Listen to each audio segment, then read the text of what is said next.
Hello प्यारे बच्चों, स्वागत है आपका आपके चैनल जिसका नाम है मैथ साई-फाई। मैथ साई-फाई में हम लोग क्या पढ़ रहे हैं? त्रिकोणमिति के अनुप्रयोग। तो त्रिकोणमिति के अनुप्रयोगों में हम लोगों ने क्वेश्चन नंबर 8 तक तो पढ़ लिया। क्वेश्चन नंबर 9 और क्वेश्चन नंबर 10 को हम लोग पढ़ेंगे आज। तो क्वेश्चन नंबर 9 और क्वेश्चन नंबर 10 के लेक्चर को शुरू करने से पहले हम आपसे करते हैं छोटी सी रिक्वेस्ट कि प्लीज अगर आप पहली बार मेरे चैनल पे आए हैं तो प्लीज चैनल को लाइक करें, चैनल को शेयर करें और चैनल को सब्सक्राइब करना बिल्कुल मत भूलिएगा, क्योंकि आपका जो एक सब्सक्राइब होता है ना, आपका जो एक लाइक होता है ना, ये मुझे मोटिवेट करता है कि मैं आपके लिए और अच्छे ढंग से और अच्छे अच्छे वीडियो आपकी पढ़ाई के लिए बनाता रहूं। तो आइए शुरू करते हैं क्वेश्चन नंबर 9 को। क्वेश्चन नंबर 9 में कह रहा है कि एक मीनार है, ये मीनार दी गई है, मीनार की ऊंचाई 50 मीटर आपको दी गई है। इस साइड में एक भवन दिया गया है, भवन की ऊंचाई आपसे पूछी गई है। कंडीशन ये है कि एक भवन के शिखर का उन्नयन कोण 30 अंश है। कोई व्यक्ति मीनार के पाद बिंदु पर है और उसने यहां से भवन के शिखर को देखा। ठीक, जब इसको देखा तो एंगल बन गया कितना? 30 डिग्री का। कितना बना भाई? 30 डिग्री का। फिर कोई व्यक्ति जो है ना भवन के भी नीचे खड़ा है, इसने क्या किया? मीनार के इसको देखा, अब एंगल बन गया कितना? 60 डिग्री का। तो यहां से कोई व्यक्ति है, उसने इस मीनार के शिखर को देखा। अब ये आप जान सकते हैं कि एंगल कितना बन गया? 60 डिग्री। हमसे पूछा गया ये बताओ भाई मेरे कि भवन की ऊंचाई कितनी है। तो भवन की ऊंचाई ज्ञात करना बहुत आसान है। कैसे? सिर्फ आपको एक फार्मूला याद होना चाहिए tan का। कैसे? आपने मान लिया कि माना भवन की ऊंचाई क्या है? h मीटर है। तो हमारे पास यहां पर दो त्रिभुज हो गए। कौन कौन से? PRS या ARPS कर दो, ज्यादा बेटर रहेगा। यहां लिखेंगे त्रिभुज RPS से जब इस त्रिभुज की बात करेंगे तो यहां पर क्या है? 30 डिग्री है ना, 30 डिग्री। तो आप tan 30 ले लीजिए, तो क्या हो जाएगा आपका? ये tan 30 डिग्री। और tan 30 इक्वल टू आप जानते हैं क्या होता है? लंब बटे आधार। तो लंब क्या हो गया आपका? RS अपान में RP। तो ये आपका हो जाएगा RS अपान में RP। tan 30 की वैल्यू 1/√3। RS आपको पता नहीं है, H हो गया, और RP भी नहीं पता है तो वो X हो गया। ठीक, अब चाहें तो आप x की मल्टीप्लाई कर दें, इजकल टू क्या आ जाएगा? h√3। ये आपकी x की वैल्यू आ गई। अब बचा क्या? दूसरा त्रिभुज। कौन सा?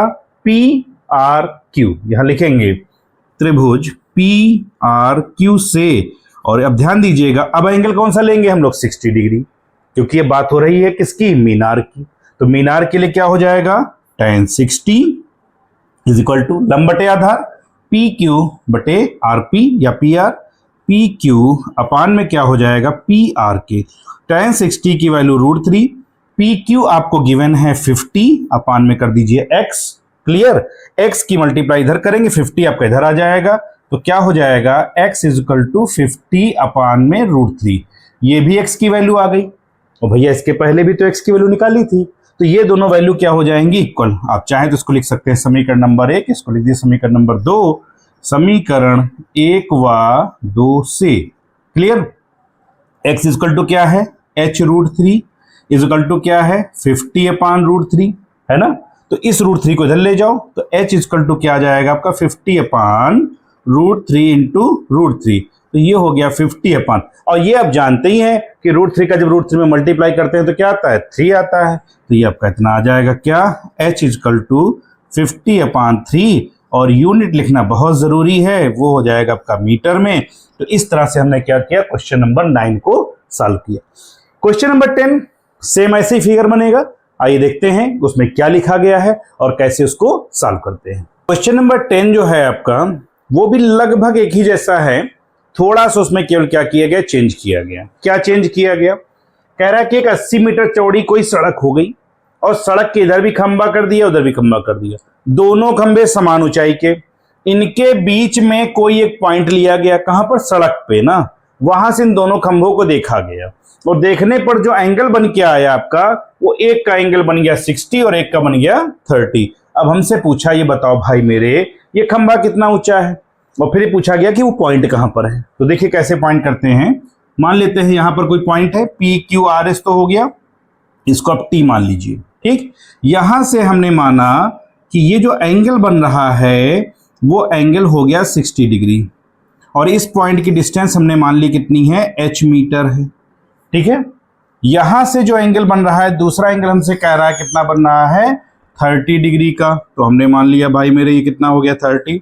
अब इसके लिए डिस्टेंस कितनी हो जाएगी, देखिए टोटल 80 थी, h मीटर निकाल देंगे तो बचेगी कितनी आपकी 80 माइनस एक्स, क्योंकि आपने यहां पर x मीटर माना है ना इसको, तो यहां पर आप क्या मान लेंगे 80 माइनस एक्स कर दीजिएगा, ठीक, मीटर में हो गया।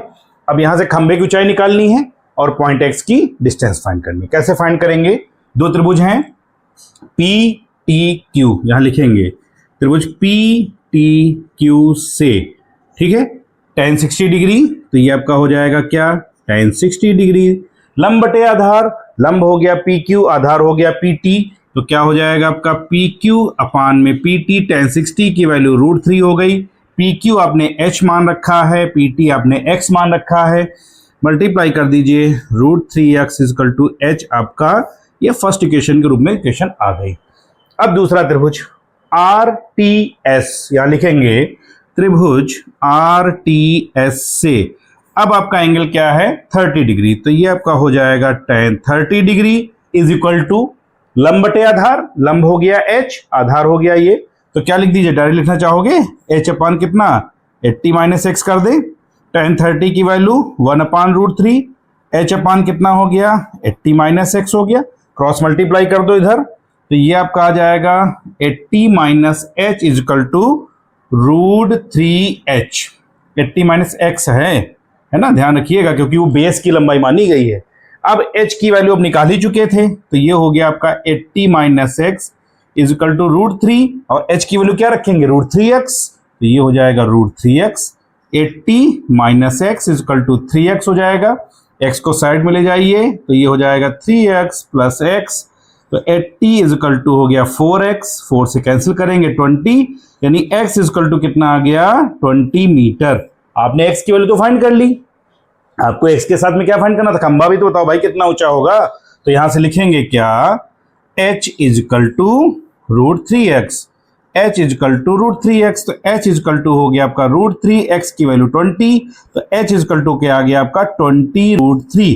आप चाहें तो √3 की वैल्यू को सॉल्व करके पुटअप करके लगा सकते हैं। तो ये था हमारा क्या क्वेश्चन नंबर 9 और क्वेश्चन नंबर 10। तो चलते चलते रिक्वेस्ट करेंगे आपसे कि प्लीज चैनल को लाइक करें, शेयर करें और हाँ सब्सक्राइब करना बिल्कुल ना भूलिएगा। Thank you so much.